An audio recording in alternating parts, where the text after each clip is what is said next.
नमस्कार दोस्तों, जय हिंद। आज सुप्रीम कोर्ट से एक न्यूज आ रही है जिसमें सुप्रीम कोर्ट की डिवीजन बेंच, 2 जजेस की बेंच ने आज एक फैसला लिया है और उस फैसले में जो बिल्किस बानो के दोषी थे, 11 के 11 दोषी, उनको बोला है कि आपको जो प्री मैच्योर रिलीज मिला था, जो आपको जो रिहाई मिली थी, वो गलत है। अब आप जा रहे हो 2 हफ्ते के भीतर दोबारा जेल। अब इस न्यूज पे हम आज चर्चा करेंगे, इसी न्यूज को आज समझेंगे कि हुआ क्या। तो हमें यह तो पता है कि डिवीजन बेंच होती है जिसमें 2 जजेस होते हैं। तो जस्टिस बीवी नागरत्ना मैम और जस्टिस भुयान जी, इन दोनों की बेंच ने आज फैसला लिया। अब जो फैसला आता है उसकी तो अभी रीडिंग होनी है। इसके साथ ही हमारा बैच है, प्रीलिम्स क्रैश कोर्स बैच, ये आज 8 जनवरी से शुरू हो रहा है और we don't want you to miss on it, so just have a look.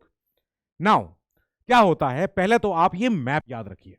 Gujarat और महाराष्ट्र 2 जगह ये मामला चला है और 3 संस्थान याद रखना। बॉम्बे हाईकोर्ट, ठीक है। फिर इसके बाद गुजरात हाईकोर्ट, ठीक है। फिर इसके बाद गुजरात सरकार, ओके। ये 3 ऐसे इंस्टीट्यूशंस हैं जो इस सारे मैटर के अराउंड इर्द गिर्द घूम रहे हैं। इसके बाद सुप्रीम कोर्ट तो है ही है। सुप्रीम कोर्ट ने तो आज फैसला ले लिया एक। अब क्या हुआ था, जब 2002 में रायट्स हुए थे गुजरात में, तो बहुत सारे मर्डर्स होते हैं, मर्डर्स के साथ और भी ज्यादा घिनौने अपराध होते हैं, गैंग रेप्स होते हैं। तो इन 11 दोषियों को जब सजाएं हुई हैं, तो सजाएं, ट्रायल जो हुआ है, कोर्ट केस जो शुरू हुआ है, वो शुरू हुआ है महाराष्ट्र में। गुनाह हुआ है, ऑफेंस हुआ है गुजरात में, पर क्योंकि केस बहुत सेंसिटिव था, बहुत डेलिकेट इशू पे था और बहुत ज्यादा और भी इसके रेपरकशन हो सकते थे, इसलिए इस केस को ट्राई किया गया दूसरे नेबरिंग स्टेट में। अब 2008 में एक सेशन कोर्ट, दीवानी कोर्ट जो होती है, तो उस दीवानी कोर्ट ने इनको सजा दी, सजा मुकर्रर करी और इनको गिल्टी साबित किया 302 के तहत, 376 के तहत और 149 ऑफ सीआरपीसी के तहत, ठीक है, 149 ऑफ आईपीसी के तहत। अब क्या होता है, 2017 में फिर केस जाता है Bombay high court. Bombay high court, Maharashtra में जो दीवानी कोर्ट से फिर चल के गया court Bombay. Bombay high court ने इस कोर्ट के ऑर्डर को अपहोल्ड कर दिया कि यस, ये कन्विक्शन होगा ही होगा और 11 के 11 अब दोषी लाइफ सेंटेंस को अपना भुगतेंगे जेल में।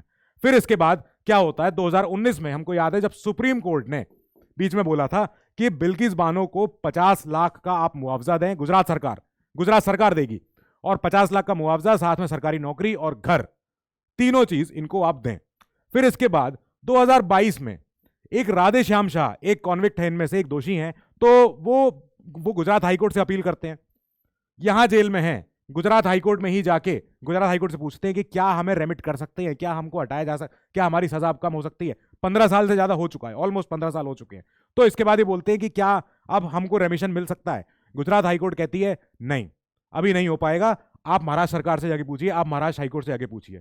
फिर ये कोर्ट केस ऊपर जाता है सुप्रीम कोर्ट। तो सुप्रीम कोर्ट में एक डिवीजन बेंच थी जस्टिस अजय रस्तोगी जी की। उस बेंच ने कहा कि देखो, गुजरात गवर्नमेंट जो है, गुजरात सरकार जो यहां बैठी है, गुजरात सरकार कॉम्पिटेंट है कि वो आपको रिलीज कर सके तो कर दे, अगर सही तरीके से इन अकॉर्डेंस विद लॉ अगर हो रही है तो ठीक है।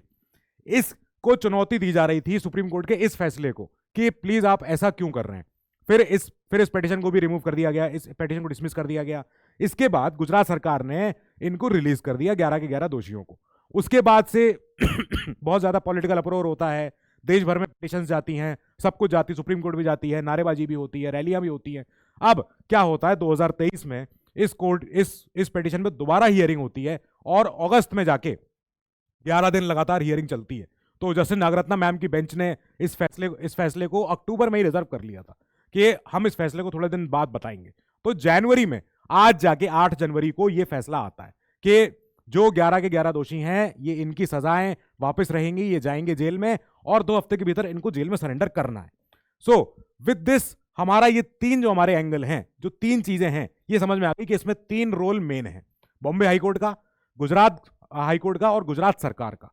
ठीक है, अब क्या होता है कि जो केस आज हुआ है उसको समझते हैं। क्या मतलब आज फैसले में क्या आया है, क्या होता है, प्लेटो का जिक्र होता है। प्लेटो जो ग्रीक फिलोसोफर है, ग्रीक दार्शनिक हैं, तो जस्टिस नागरत्ना मैम ने जब अपना फैसला सुनाया, उन्होंने शुरू किया प्लेटो की दार्शनिक एक एंगल से।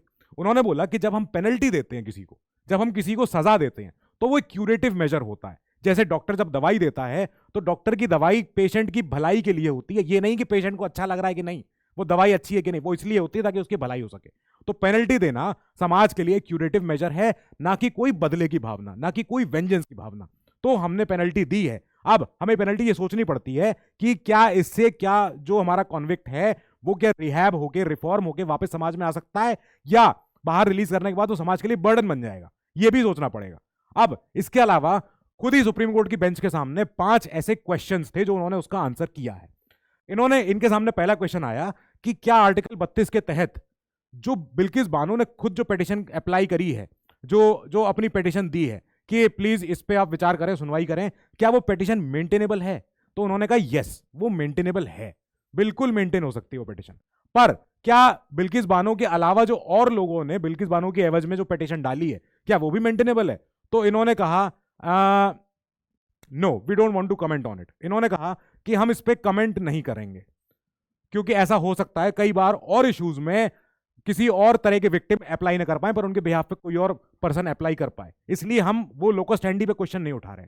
अब तीसरा सवाल ये था, क्या गुजरात सरकार कॉम्पिटेंट थी उनको रिलीज करने के लिए? तो इन्होंने कहा एब्सोल्युटली नो, बिल्कुल नहीं थी। इन्होंने जब कोर्ट केस महाराष्ट्र में हुआ और इनको सजाएं जब हुई हैं गुजरात में हुई हैं, तो गुजरात सरकार ने जो रिलीज किया है वो एक तो प्रीमेच्योर रिलीज किया है, दूसरी बात इन अकॉर्डेंस विद लॉ नहीं है। गुजरात सरकार ने अपनी पावरों को यूसर्प किया है। गुजरात सरकार ने उस कन्विक्टिंग जज से सलाह मशविरा नहीं किया जिसने सजा दी थी।